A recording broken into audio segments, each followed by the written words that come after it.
म्हणजे शरीर आम्हाला प्रभावित करतं, मन प्रभावित करतं, भावना प्रभावित करतं आणि आम्ही कुठेतरी ड्रॅग केलं जातो, ओढले जातो. आणि ती जे ओढणं आहे आमचं, त्या ओढण्यामुळे आमचं जीवन असं भरकटतं. तुमच्या जीवनामध्ये शरीर कुठं ओढलं जातं, तुमचे विचार त्या शरीराला कुठे घेऊन जातात आणि तुमच्या भावना कशा असतात त्या बाबतीमध्ये, ह्यावर तुमची एकाग्रता होती. आणि जी एकाग्रता तुमची तिथं तयार होते, मग तुमच्या जीवनामध्ये तेच काय तयार होतं, शक्तिशाली बनतं, असं सद्गुरू बनतं.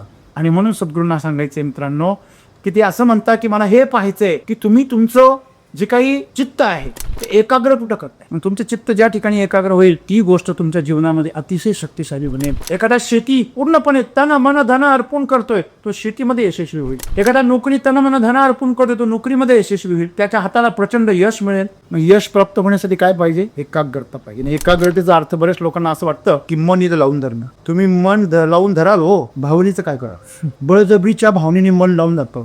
त्याला म्हणतं एकाग्रता. एकाग्रता नेहमी संयमाने येते लक्षात. सांगण्याचं तात्पर्य एवढंच आहे मित्रांनो, जीवनामध्ये जे श्रेष्ठ आहे ते एकाग्रतेशिवाय नाही मिळत. ग्लॅमर, प्रसिद्धी, पैसा, प्रतिष्ठा, आपली सत्ता, ह्याची आम्ही सर्वजण लालसा करतो, याची अपेक्षा करतो, पण ते मिळाल्यावर सांभाळण्याची कुवत आमच्यामध्ये नसते, हे आम्ही विसरतो. आणि ती कुवत निर्माण व्हावी म्हणूनच ही तपश्चर्या आहे.